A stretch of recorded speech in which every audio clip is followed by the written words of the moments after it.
a patient with a liver mass. This is what it looked like on the T2. Let's see if I can. No. Let's see if I can. Okay, well, anyway, it looked like that on the T2, like lobulated and pretty hyperintense with lots of septations. And then this is what it looked like on the venous phase. And so we were like, okay, is it not enhancing much? Is it, and basically on the subtractions, you can see that there is a lot of enhancement in it. It's just very low level enhancement. So we have like a really lobulated T2 hyperintense mass with enhancement in the liver. So any thoughts? I'll go back to the T2. It looks like a serous cystadenoma there. So Linton was saying it looks like a serous cystadenoma. So that would be cool. Case report, serous cystadenoma that has migrated to the liver. But yeah, it's got that kind of like honeycomb appearance. And actually, even that smudgy enhancement is very much like serous cystadenoma because it has like so many tiny little septations. But it wasn't that. Yeah. Although we should look up if they can be like occasionally in the liver. Yeah. I was expecting it. Go ahead. And when I first saw the T2, I was thinking hemangioma, but then it wasn't.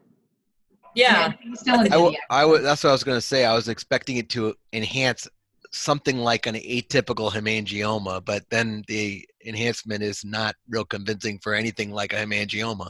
Yeah, but it was having progressive delayed enhancement. So you could be like, is it a sclerosing hemangioma? But sclerosing hemangiomas usually aren't this T2 bright still. They get T2 darkness, they start like crumpling up. Yeah, they're not as big anymore. And then, if this is de novo, we happen to know what the history was in this patient, but if it was de novo, you could consider like, could this be an echinococcal cyst or infection or abscess?